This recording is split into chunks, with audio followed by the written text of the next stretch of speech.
Welcome everybody on Zoom, welcome everybody in the lecture hall, welcome everybody from the future. So today we are going to continue diving into the querying of denormalized data, meaning with JSONic. Just as a reminder, everything that goes in and comes out of an expression in the language is a sequence of items, right? This is the thing I'm going to be saying 200 times today and maybe next week if we continue.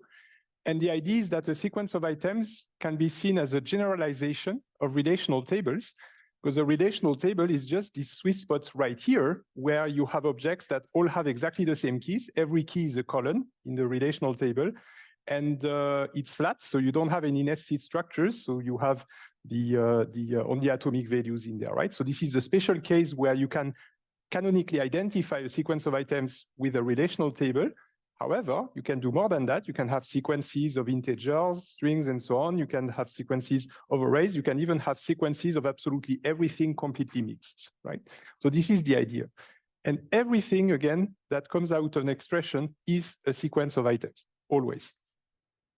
So we started last week looking at this from the perspective that this is a giant data calculators, meaning that you don't only have numbers, you also have JSON objects, JSON arrays, any sequences of items. And so I was in the middle of showing to you how you can analyze some data sets. So for example, this one that is sitting under this address on the web called gitarchive.json. It's a small subset of the entire gitarchive data set. And we saw that you can use JSON file or Parquet file or CSV file or whichever function you can with any scheme, HTTP, HDFS, S3, or your local file system. Just file here gives you the local file system. Then we navigate to all the objects. We navigate to the type value here and then call distinct values. And that gives us all of the distinct values that are under type, right? And again, I insist on something that I said that is extremely important because this is data independence. It's very important. Always make sure that you distinguish between the logical level of this. This is a sequence of potentially billions of objects, and then dot type gives you maybe billions of values, and then you have distinct values. That's the logical level. Then there is the physical level of the implementation, which might be and is the case with RumbleDB. It is implemented in parallel on top of a cluster of machines or on top of the cores of your computer, right? But this is an implementation detail. When you learn the language, you don't need to worry about parallelization or anything. Just focus on the model and sequences, and that's all you need to be thinking about, right? What you can do also is a count. Right? So count of distinct values, that gives you all the possible distinct values that you will encounter in there. And remember, I think that there were 35,000 objects in this very small sample. And out of that, we have 3,000 distinct values for created at, for example. These are the dates at which the pushes to GitHub were created. In fact, you can also count directly the entire collection, right? The count of the number of objects that you have in this data set. This is incredibly powerful because, again, it works if there are 10 objects, and it works just as well if there's 1 million objects or 1 trillion objects on your cluster. It will just work and return quite fast the number of objects. So obviously here it's small, right? So for database people, tens of thousands of objects is small. 100,000 is small. 1 million objects is still small. 1 million objects that fits on your laptop. 1 billion objects, that starts being big. That's on a cluster of machines. 1 trillion objects, this is now starting to push at the limits of what we can do, right? But since we can use a cluster, it can return very fast. In fact, I also have some bigger file in here, but this one I put locally on my machine, so I no longer have this HTTP. Now it's just looking in the same directory. So I have this bigger archive.json. I tried it. Now I have 200,000 objects. Not big enough, no problem. We can download from the internet all of these files right here. These are just compressed versions. You see, for every single hour of every day, you can download a JSON file. And so you can then access them. You can download them using wget or curl. These are just the tools you can. Then you download it to your machine. Of course, if it's even larger than that, then you wouldn't download it to your machine. You would download it to S3 or HDFS. You know, you would put it on some in some cluster, right? But you can still get a few and download them to your laptop. It still works. And I managed, and that was on my laptop. I actually managed. I need to count the digits here. So this is, oh, I even managed to fit 2 billion on my laptop. You see, so these are relatively small objects that it still fits, right? Okay, so this is what you get. Now, I just have a doubt that 2 billion sounds a lot for my laptop. I might have done that on top of the Amazon cluster because that's a lot of object for a single machine. All right. Okay, let's continue to dive into this. So now I'm using a predicate. Remember, this is a filter. It's the equivalent of a filter transformation in Spark.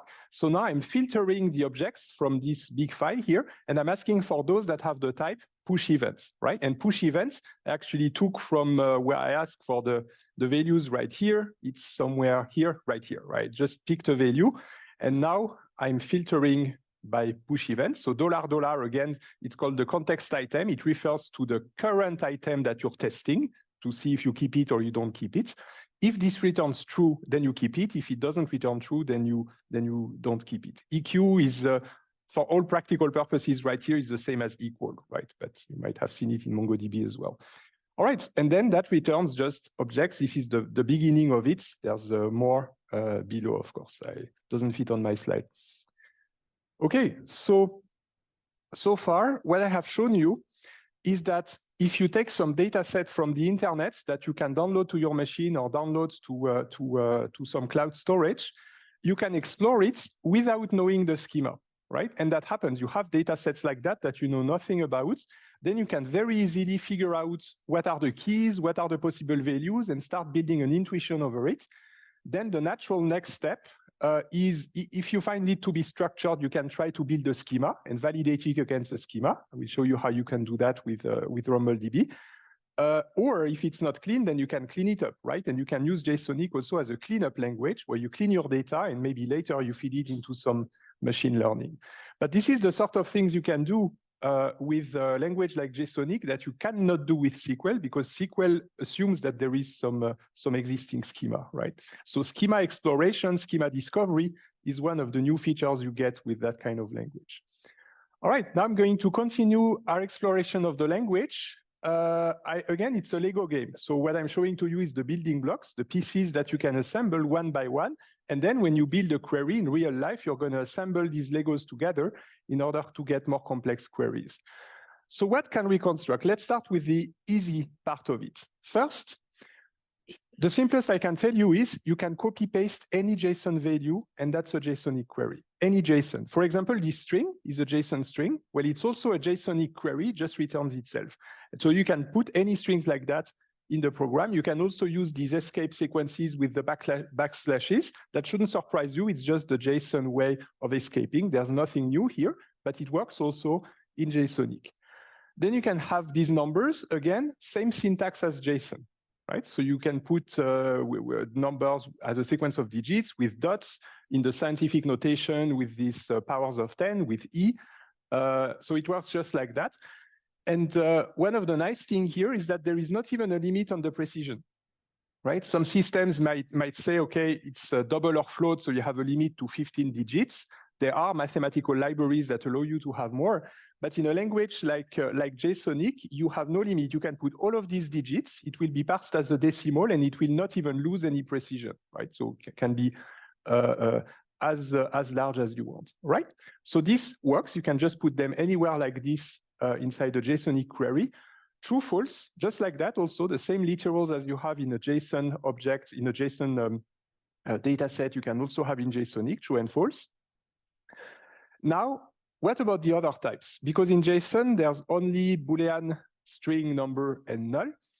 But we saw when we looked into the data modeling and validation that there's a whole world of data types over there. We have dates, date times, long, in, short. We have unsigned integers, hex binary, and so on, and so on, and so on. So you can just cast any string that would be the lexical value, remember, of the type that you put in there, and you cast it like this. It looks like a function call. All you need to do is put the name of the type on the left. The types are not new. It's exactly the same types we've seen before, right? With JSON, XML schema, and so on. It's the same list of types. So all you need to do is call it like this, and there's a few more like this. So you can create your types, and JSONic will just support that. and it will be stored in memory in an efficient manner. All right. Then you can also copy paste that sort of things. This is a JSON array. You can just put it as a JSON query and it works. You can also put it inside a JSON query. It's just returning itself. Okay, so this is very intuitive to do. You can create sequences if you want, because remember, it's not necessarily single items, it can be sequences of multiple items. The simplest and most naive way of creating a sequence is with commas. You just say, okay, an array with 2 and 3, comma, a Boolean, true, comma, a string, foo, comma, an object, F1, that creates a sequence of 4 items. And it's that simple. All right? This you already know. This is another way of creating a sequence. Of course, you could do 1, 2, 3, 4, all the way to 100. But since we're computer scientists, we are a bit lazy. So we have an easier way to do that. With 1 to 100, this is going to create a sequence of 100 integers all the way from 1 to 100. All right? So these are all the ways that you can create sequences. All right? Who is following so far? Okay, who found it easy so far? Okay, very good. So now I'm going to continue and I'm going to skip quickly through this because this is in the tutorial that I gave you a few weeks ago. So you've already seen that. And on top of that, it's pretty much the same as in many other languages, right? So let's look at the basic operations. We have arithmetic, plus, minus, multiplication. Be careful, the division is not a slash, it's div, D-I-V, it's for historical reasons because the slash was used for something else in the W3C standard. IDiv is an integer division, right? And mod is a modulo. So IDiv plus mod basically give you a Euclidean division, right? Okay, so this is arithmetic.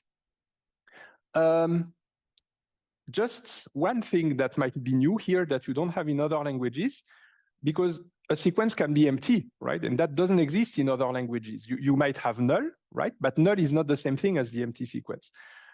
So if you have the empty sequence on the left or on the right of any of these, plus, minus, and so on, then it's just going to return the empty sequence. It's not going to throw an error. It's just saying, okay, you want to add the empty sequence with something, okay, empty sequence. Right, so this is what it does. We extend the semantics of arithmetic. However, if you try to add a string to an integer, this is throwing an error because the types are incompatible, right? So you can add numbers. In fact, you can also add dates plus durations. So you can say, for example, November 29th, 2023 plus 2 days. And it's going to answer 1st of December, 2023. And you can just use plus for that. It's amazing. You need to be careful because in some other languages like Java, the plus is also used for string concatenation, right? But not here. So this is why here it's really an error. You cannot add a string and an integer, okay? You can also not add sequences that have more than one item. Here I have on the left a sequence with 2 items, 3 and 4. I cannot add that with a number, right? I could write a query that adds 2 to each one of them. It adds 2 to 3 and it adds 2 to 4, but this is done differently, right? If you just try to do this, this is also an error. So you can add a sequence of at most 1 item, 0 or 1, plus a sequence of at most 1 items, and the types must be compatible. It must make sense to add them, okay? And by the way, it's extremely convenient, this possibility of adding durations to dates and so on. This is something you have in very few languages, something available that simply to be done. It's a lot of languages have complicated date and date time libraries that make it more difficult. And then you have a full list of functions that are standardized. Most of them are actually on the W3C website. It's completely standardized. You have functions to manipulate strings. You even have regular expressions, functions, more advanced mathematical function, cosine, sine, exponential, and so on. It's just a function library in the same way that you have them in pretty much any language. So you can join strings, you can concatenate strings. The double vertical bar is how you concatenate strings if you want to do it in a concise way. Substring, length, these are just a few examples of the sort of things you can do. Yes?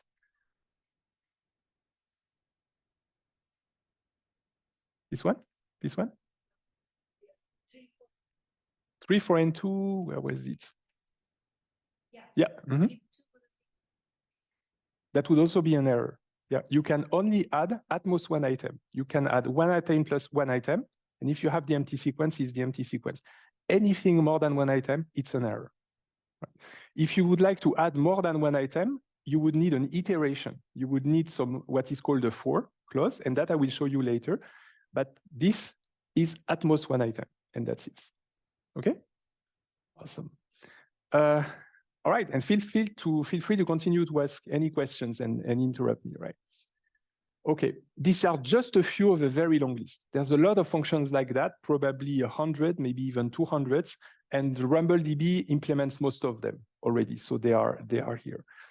At the exam, of course, we don't expect that you know all the functions by heart, so you should know the most obvious ones. If you need other functions, we put it in the question as a hint, like we tell you that there is this function that works in that way, as you can see in past exams. All right? By the way, I sent an email to the teaching technology team to ask if we can provide documentation, as you asked yesterday. So I will let you know if we manage to get that on exam day. All right, comparison, I don't need to say much. That's just 1 + 1 = 2, and so on. It's just the regular comparison. Different than is with the exclamation mark and so on. That was also in the tutorial that I gave you. These actually work with one item on the left, one item on the right. It also works with sequences of items. I might have slides about that. Otherwise, I don't want to push you too much in that direction because it can be a bit daunting. I'll see if I have the slides for that. But just know that if you have more than one item, it's not going to return an error. It's going to return true if at least one item on the right matches at least one item on the left. That's the semantics of comparison with more than one item.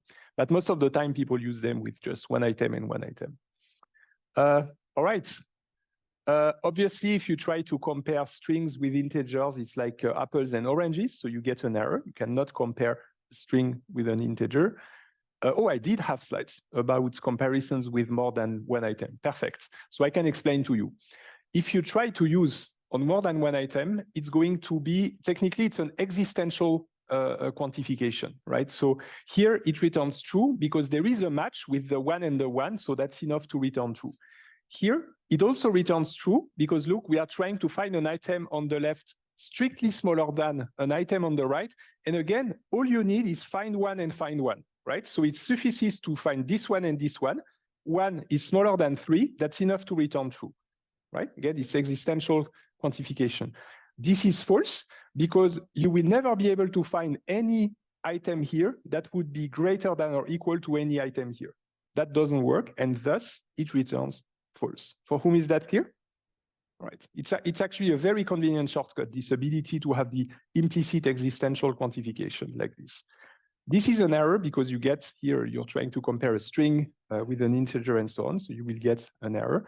And if you have the empty sequence, this is just returning false, right? Because you're asking, does there exist an item here that is greater than or equal to an item here? No, there does not exist. There does not exist even any item at all, right? So the existential quantification gives you false. So this is false. It's not an error. It's false, right? This is a false, the comparison returns false.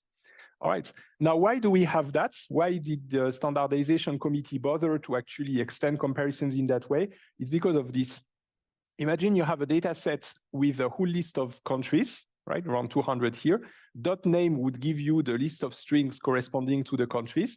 And then you can just test for equality equals Switzerland. That will return true because, again, you're testing whether Switzerland is in there, right? So it returns true because one of them matches Switzerland. Very convenient.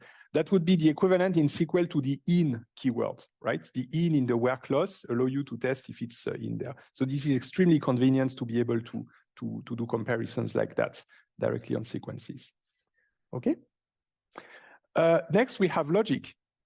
Logic has your computer scientist. This is going to be quick.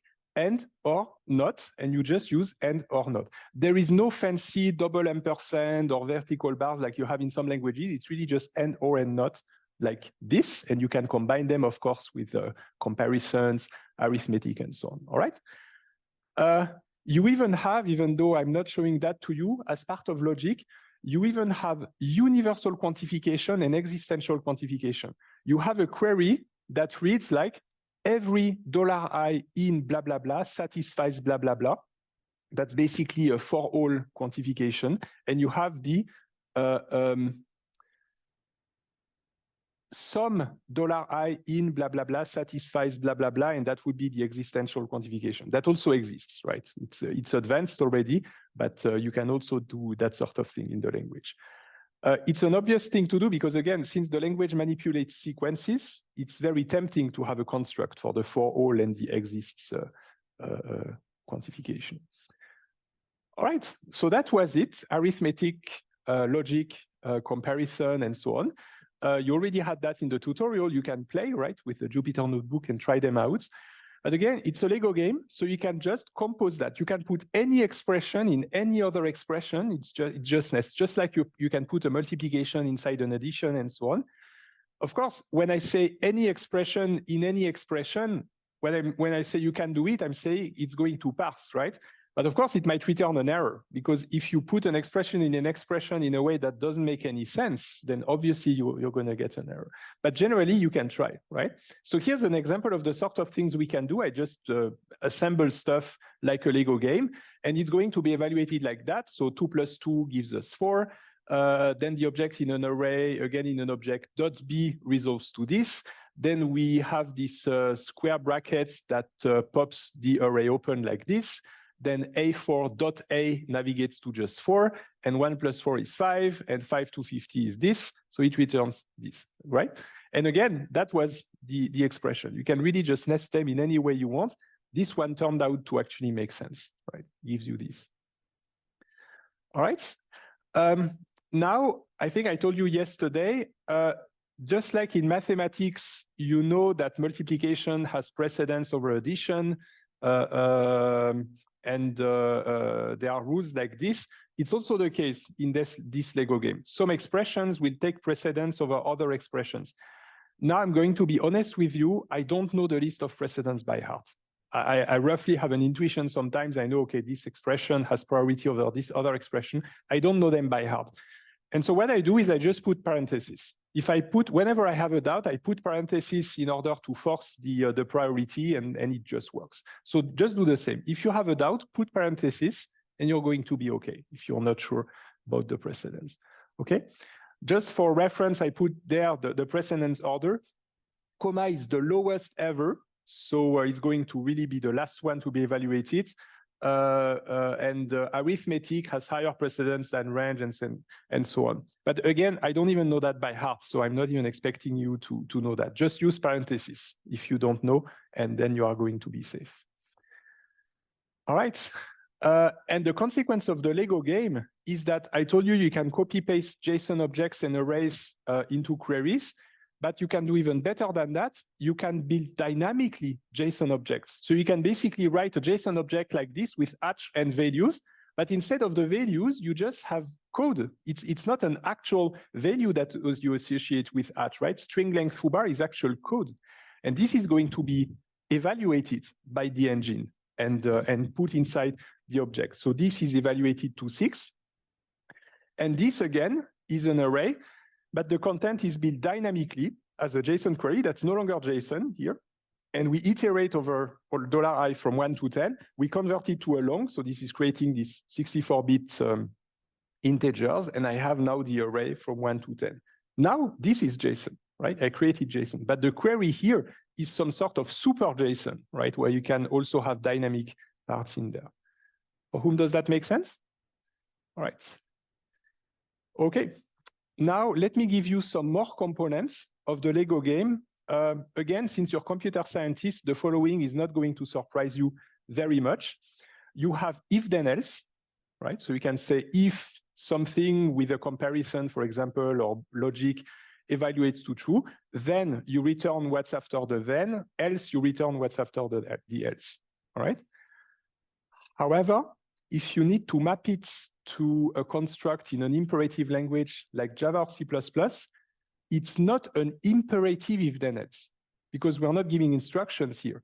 It's closer to the question mark and colon construct, right? Who sees what I mean with when you have something question mark, something colon, something in C++, right? This is closer to this, what you have here. It's closer to the question mark colon ternary expression. All right, so it's a functional version of an if then else. We also have switch with case default, right? This is extremely convenient. That also exists in imperative languages, except that again, here it's not about giving instructions, it's about returning specific sequences of items, right? So I also have a try catch, but again, it's not an instruction, it's not an imperative try catch, it's a functional try catch.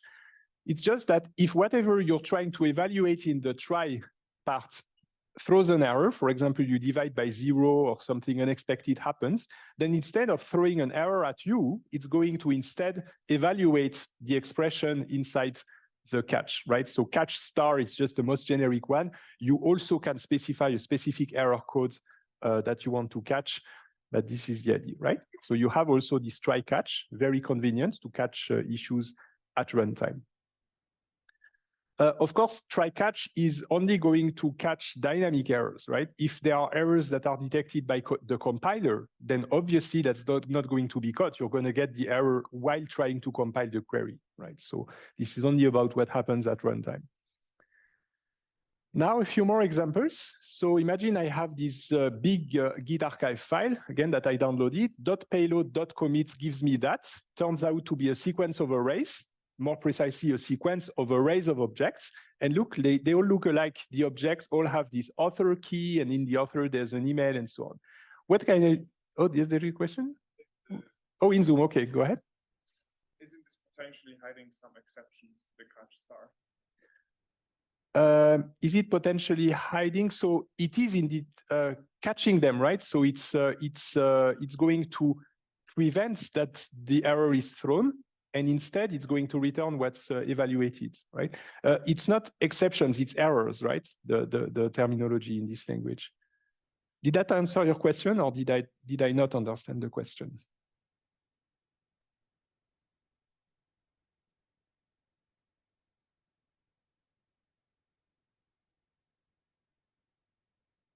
Any sign of life on Zoom? No, no sign. Oh, yes. I mean, if it's not catching something specific, then it could hide potential other problems. Oh, yes. So basically, you're giving a word of warning, right? So in that case, if you just say catch star, you might get other kinds of error than the one you anticipate, and then you're going to run into problems, right? So this is just about thinking about what you're doing. And maybe this is why it's a good idea to try to use an error code rather than the star, if you really want to specifically catch a specific error. I just didn't want to go too much in the details of that, but you're absolutely correct. You should be careful, because you might be catching an error that you did not intend to catch, if I reformulate what you mean. Right. Yeah. All right, awesome. I see a yes. So, okay. All right, so now I have, let's work on the queries just to get some hands-on experience. So I have this query, payload commits. What if I add this array unboxing thing? You see the double square brackets. It's just going to open my arrays. And again, I get a sequence, but sequences are always flat, right? So this is why I get a single sequence of objects here. There is no hierarchy or anything, right? Then I do .author.email.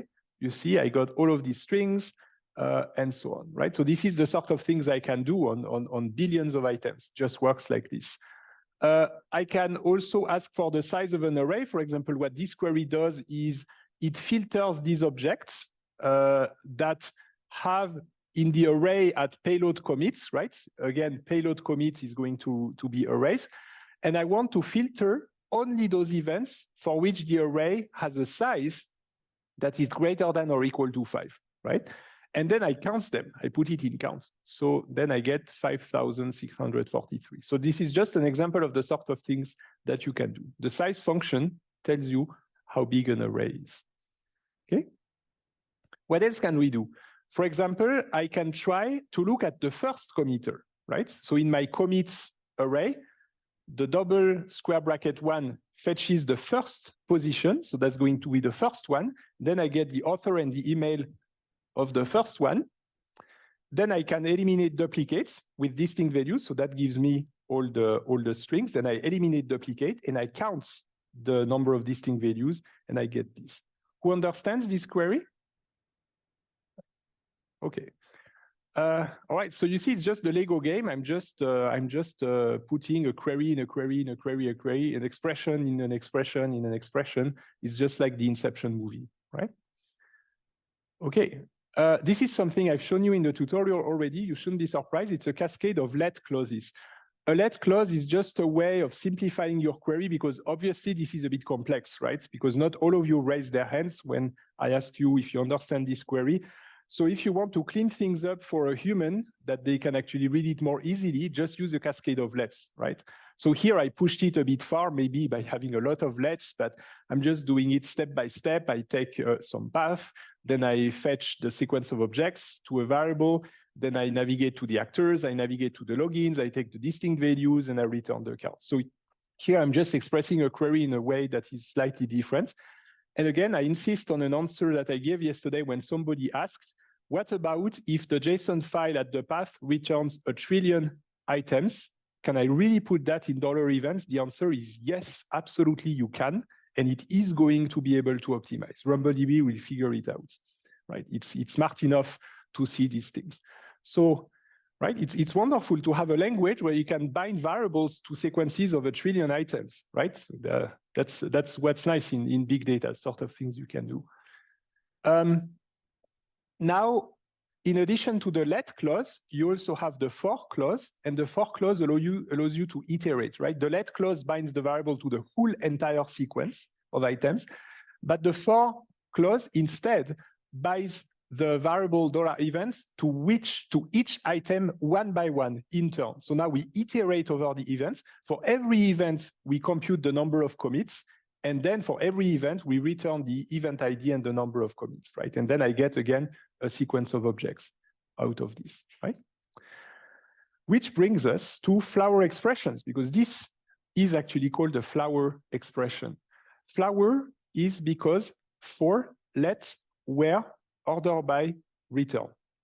So it's a pun, of course, because obviously flower is not written in this way. I think there was a discussion like, how should we call these back then at the time? One of the very early inventors of the language, or one of the ancestor language that led to xQuery and JSONic, her name is Dana Florescu, and I suspect this is as a hint to all her contributions that it was named in this way. All right, that was a bit of history. Now, let me tell you how these work, right? The flower expressions. It's the most powerful construct of the language. And in fact, it corresponds to the select from where construct in SQL. So whenever you have a select from where, you can turn it into a flower expression. But flower expressions are even more powerful than select from where. They are more generic, you can do more things. And in fact, the people who standardized the flower expressions, these are some of the same people who also edited the SQL standards. So they have this 40 years plus of experience with how select from where works. They know the limits of that. They know exactly what we need to deal with denormalized data. So it's the same people who basically standardize the flower expression. So all the experience of SQL went right into the flower expressions. So it's not a coincidence that it looks a bit like a select from where. All right, let $x equals 2 returns $x plus $x, that you know, right? It's the let clause, just binds the variable. The for clause iterates, so it means that you're going to bind the values in the sequence from 1 to 10 in turn to $x, right? And then for every value of x, you're returning an object. The number is x, and the square is $x times $x. Who understands this query? Right? All right, so you're following. Now, here's another one. This one is new. I haven't shown it to you. It's the where clause. So what's going on here is that I have this for clause that binds $x to all the numbers between 1 and 10, but I'm going to throw away some of the bindings, right? I'm going to throw away some of the possible bindings of x. So I'm going to filter. I'm going to test whether $x minus 2 is greater than or equal to 5.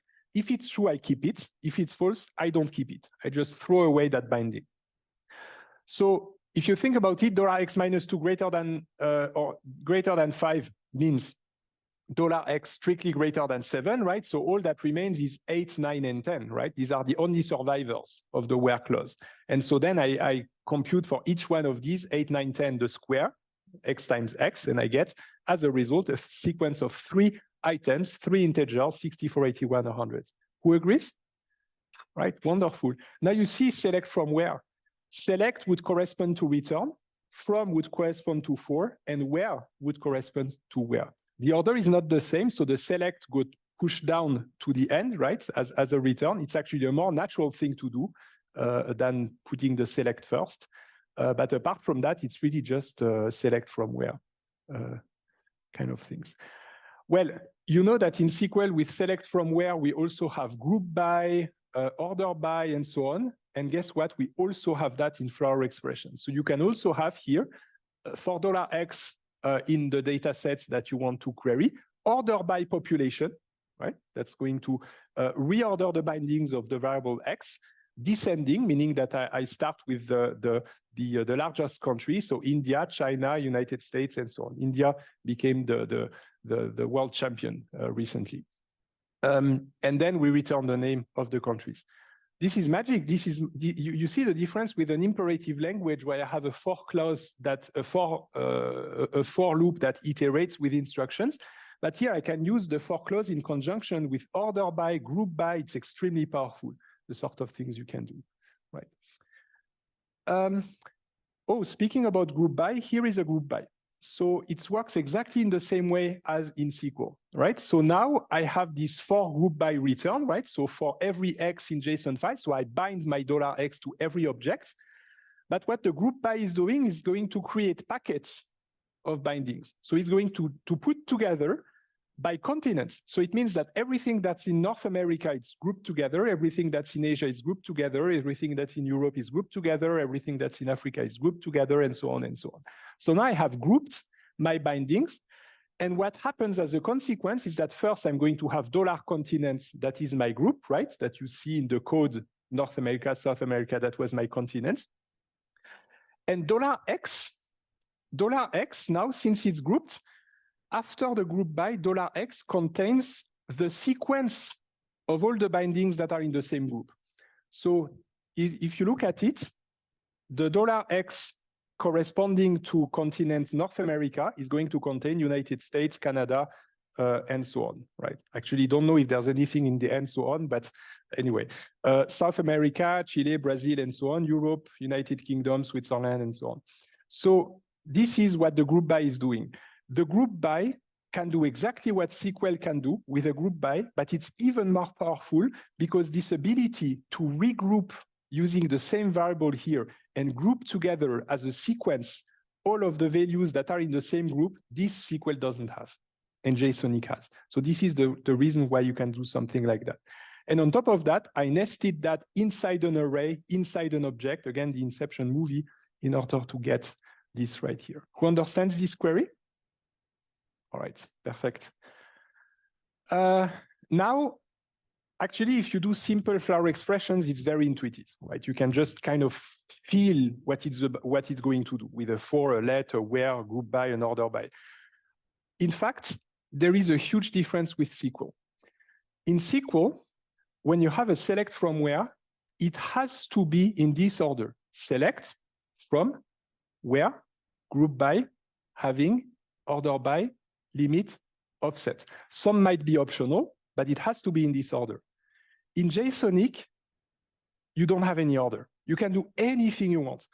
It just has to start with a for or a let, and it has to end with a return. Anything in between is whatever you want. So you could have for, let, where, group by, order by, where, for, let, order by, group by, for, let, where, return. And it works. You can do this. It's the magic. But in order to understand how it works, you need to understand the brilliant idea that went into defining the semantics of that. And again, by some of the same people who designed SQL. And this is much more powerful. The idea is that you need to go from the top to the bottom. So you go top down through the clauses in your flower expression, and you can visualize every stage with something that looks like a data frame. It's just a coincidence that it so happens to look like a data frame. So you could model the sequence of bindings of $X bind in turn from 1 to 10. You could visualize it like a data frame like this with X, 1, 2, 3, and so on. Every record in that data frame, every row corresponds to one binding, right? And for every one of these bindings, we are going to continue the evaluation. What the where clause is doing is that for every row of that visualization, is going to evaluate to true or false, and then it only keeps those for which it was true, leading to the new list of bindings, X bound to 8, 9, and 10, and then you return based on that. This is only a visualization that I did here. It's not an actual data frame, it's just a visualization. This is called a tuple stream. Every clause returns a tuple stream. A tuple stream is just a sequence of bindings. Right? So for example, in that tuple stream, you have first a binding from X to 8, then you have a binding from X to 9, and then you have a binding from X to 10. This is called the tuple stream. This is called the tuple stream. So after the clause, the for clause, you get a tuple stream, which goes into the where clause. You get a tuple stream, you get into the return clause, then you get a sequence of items, because then you have an expression. So again, for and where are not expressions, they are clauses. This is why they don't return sequences of items. They return tuple streams. Here's another example, and you will see the logic of that. So for let return. So I'm starting with 4. I have 5 bindings, first to 1, then to 2, and so on. The let clause visually, and again, it's not a real data frame, it's just a visual, is creating an additional binding to $Y. You can see it as a second column in your data frame. So you can see that now Y is going to be -1 when X is 1. This is one tuple, one binding, then a second binding, a third binding, a fourth binding, a fifth binding. And then when you return this, for every binding, you just compute the multiplication. So this times this gives -1, 2 times 0 gives 0, and so on and so on. For whom is that clear? Right? So it's just a visualization of the way this works. It's actually, it corresponds to the standard with which the flower expressions are defined. And there is a specification of how it works for every possible clause. It tells you how it's going to behave. In fact, I told you these are not data frames. In fact, in the case of RumbleDB, it does create data frames like this, but they are just hidden from you, hidden from the user. But it does actually use data frames, and this is the reason why it's able to process millions, billions, or trillions of such bindings. Right? Group by now is doing it a bit differently. It's going to create these groups, right? So now I have the key Y, and then I'm going to group in this way, right? So this is what I meant with the grouping, that it does that, and then you're going to return the objects. We have a question on Zoom. Maybe then we need to stop. If I assign the result of sequence iteration to a let variable, assuming that's possible, will the evaluation of this code block then execute my query? Or will it execute only when an action is performed on the respective variable? Thinking if it's treating this as a generator-like expression. That is a very good question. Yeah. And again, don't confuse the logical from the physical level. Logically, there is no such thing as lazy evaluation. Logically, there's just math. You just have something that returns a value. Physically, you can be lazy and smartly notice that you don't need to evaluate some things. And indeed, RumbleDB is going to completely skip the evaluation of what you don't need. So you're absolutely correct, but it's a physical implementation detail, and not all the engines might do it in the same way. All right, that actually brings us to the end. Just checking how it went. Oh, and of course, there's always this happening after too much time. It is this one here. So just tell me. So thank you very much for attending today. Enjoy the exercises. Use the tutorials if you haven't done so already, and really practice, practice, practice. There's no better way to learn JSONic than to practice. And I'm happy with what I'm seeing. Most of you above 80%. Less than half, don't worry, don't panic. Just go through the notebooks, send us emails, and ask on the Moodle forum. Thank you very much, and see you next week.